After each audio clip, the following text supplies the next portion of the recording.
बापावै दुमफाव लोदो बुसावा आंखौ ब्लक खालाममारबाय नामाब्रा र' फन हरना सोंथानि आं मानो ब्लक खालामदों बियो आंखौ WhatsAppआव ओइ दुमफाव लोदो बुसाव मानो ब्लक खालामदोंब्रा नोंलाय आंखौ WhatsAppआव होमबालाय मानिथो लोदो बुसाव होनबाय थानांगौ आंखौलाय नंनायनि नङिनि आच्छा बिदिब्ला नों रानथें जाबाय नामा आंखौ ब्लक खालामनानै आरो नों आंखौ बेखौनो बुंफिनबाय ना थफिराम नोंनि WhatsAppखौल'सो ब्लक खालामदों आं नोंनि कन्टेक्ट नाम्बारखौबो नै ब्लक खालामबावनोसै आं ओइ दुमफाव बयजोंबो अनजाथाव आंखौ ब्लक खालामबाथाय नों रानथें जायाब्रा जानाय लोंनायाव एसे नोजोर हो नोजोर होनानैथ' जेखौ मोनो बेखौनो जायो आं ना मोनबा ना जागोन बेदर मोनबा बेदर जागोन बेफोरबायदिनो खायनोथ' नों लोदोब्रा दुमफाव आरो लोदो होनबाथाय मानो लाजिनांगौ जाखो आरो लोदो होनबाथाय WhatsAppआव फेसबुकआव ब्लक खालामजोबनोसै आरोना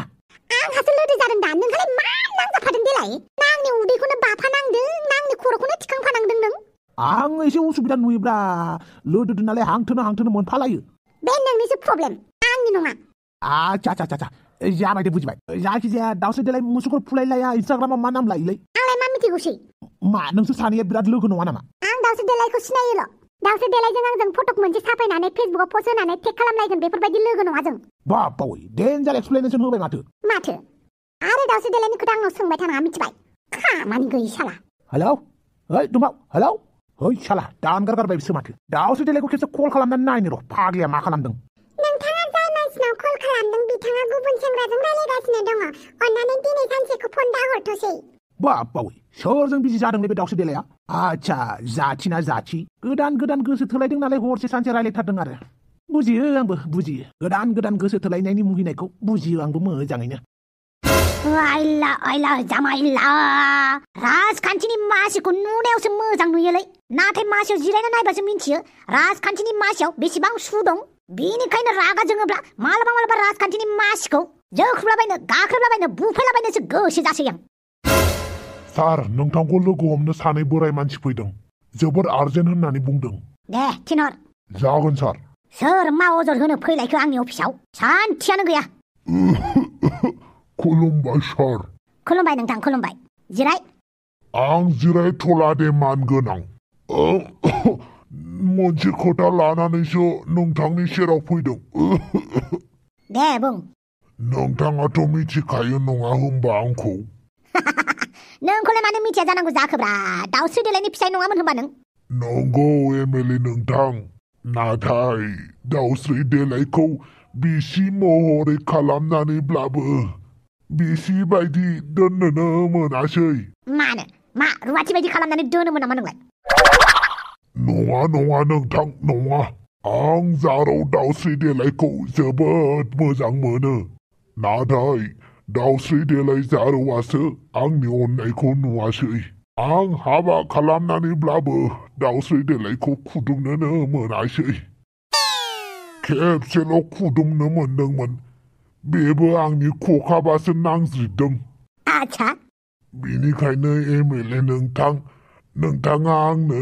दावस्रि देलायखौ खेबसे खुदुमनायनि चान्सखौ होनानै होगोन नामा बे बोराय बैसोनि जोबथा इच्छा लुगैनायखौ जाफुंहोयोब्ला नोंथाङा जोबोद दावगागोन फैबाय थानाय इयुनाव नोंथाङा देरहाबाय थागोन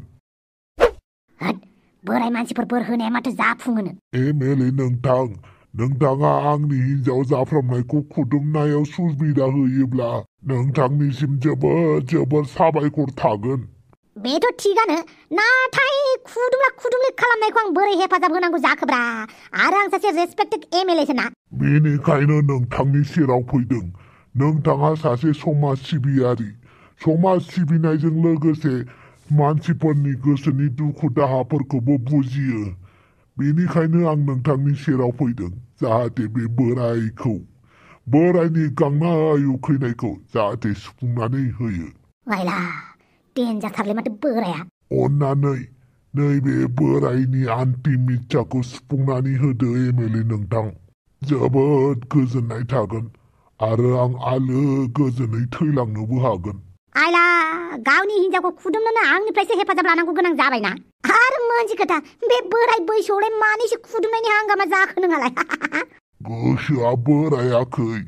देहायासो एसे बोराय होननानै खख्राब जादों आच्छा दे बुजिबाय नोंनि गोसोनि बाथ्राखौ बुजिबाय आं नाथाय थेवबो खुदुमनायफोरखौ आं हेफाजाब होनो हानाय नङालै प्लिज एमएलए नोंथां बे बोराय बैसोनि आर'जखौ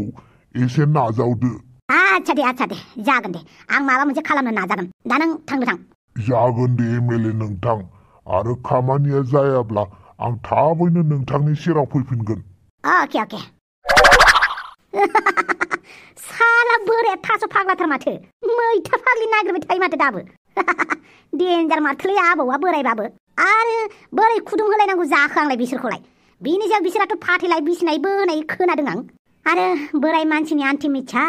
जाफुंहोआबा आंनि साननायफ्रासो जानाय नङा खोमालै बेनिखायनो माबा मोनसे खालामनांसिगोन बायदि मोनबाय आं आरो बे आंनि अफिसाव मा बायदि रोखोमनि अजद फैबाय थाखो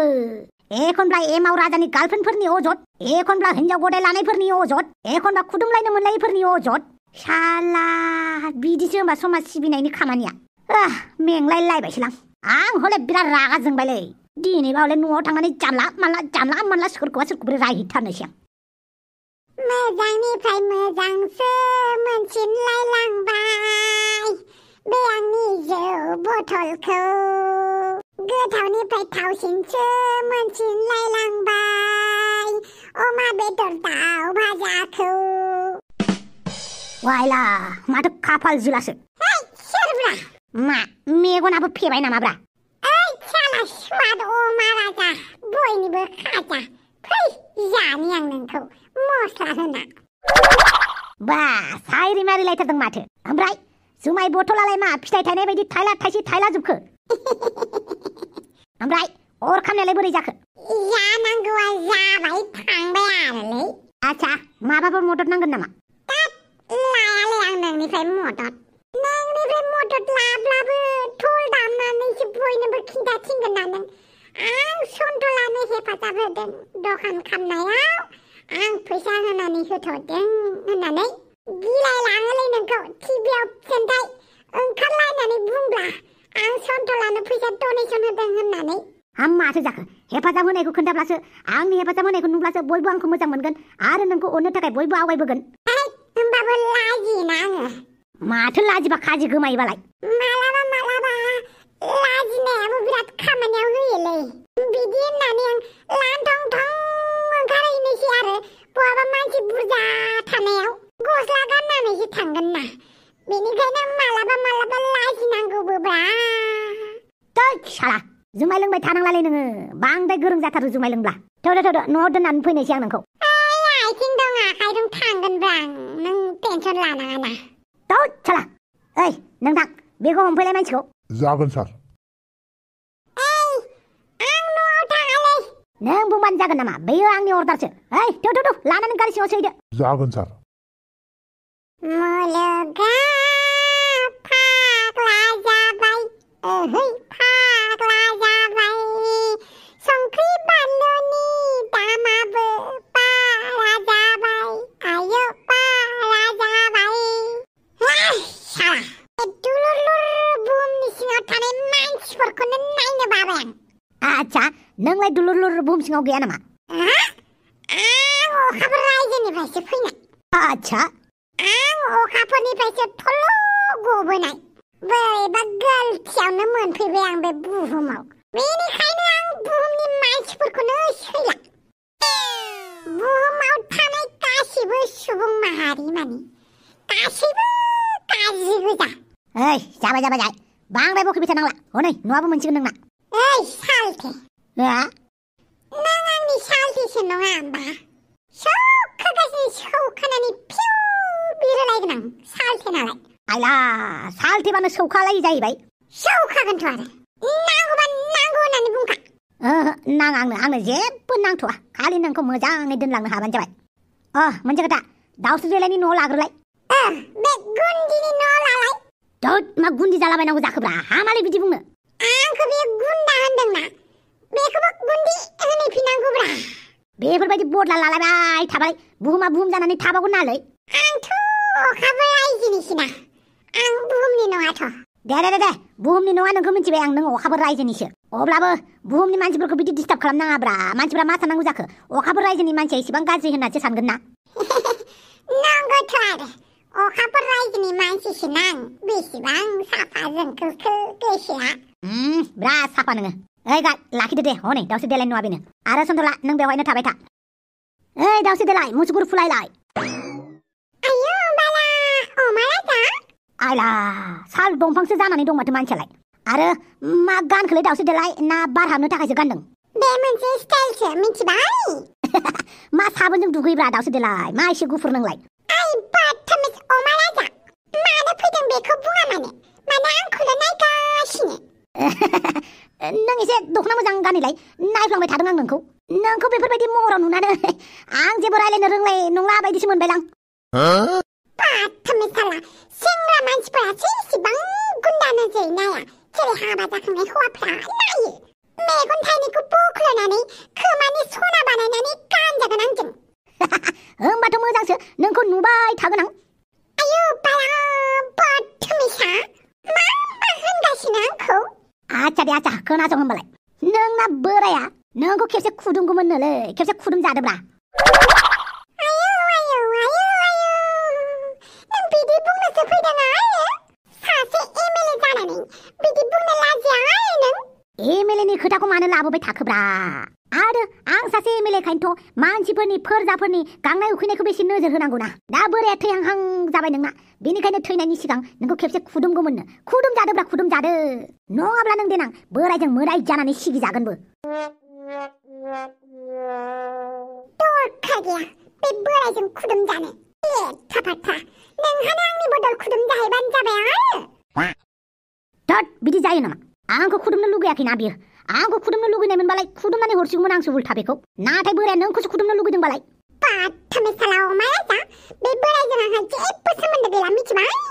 आरो बोरायजों सोमोन्दो थाबा मालाय बिजों आं खुदुम जानो नों खुदुम जायासै खुदुम जादोब्रा खुदुम जादो नांगौबा आं फैसा होगोन ना नोंनो फैसा आयौ बाला मा होनदों बियो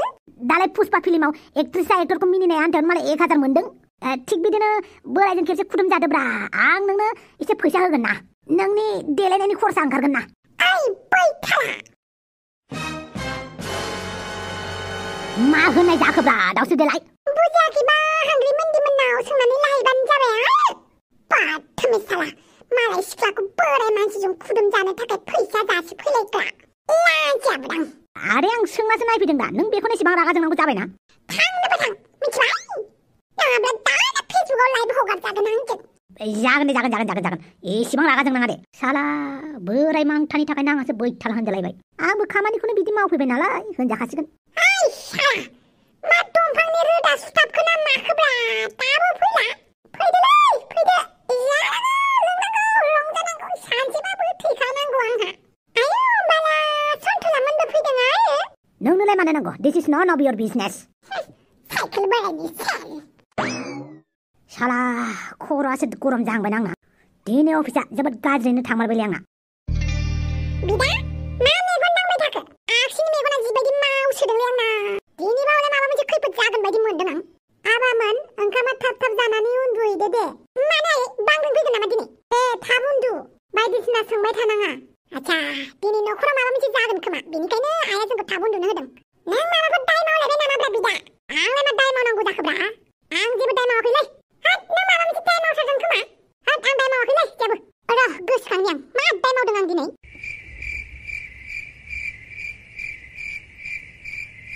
गोसोखांबाय ना आदा औ गोसोखांबाय आं जेबो दाय मावाखैथ' महाराजाफोर जिरायदों नामा नै सान्थ्रि गाया सफैबायना नोंथांमोननि सेराव हाजिर जानो जिरायथ' महाराजाफोर नों माबा बुजिदोंना दावखा राजा ओहो बिदा आं जेबो बुजियासै जोंखौ मानो महाराजा होननानै बुंलांखो आफाया बेनोथ' जादोलै जोंखौ मानो महाराजा होनलांखो आफाया महाराजानि जय जाथों आफा जोंखौ मानो महाराजा होनदों नोंसोर महाराजा दा आं सान्थ्रि नङा होमबा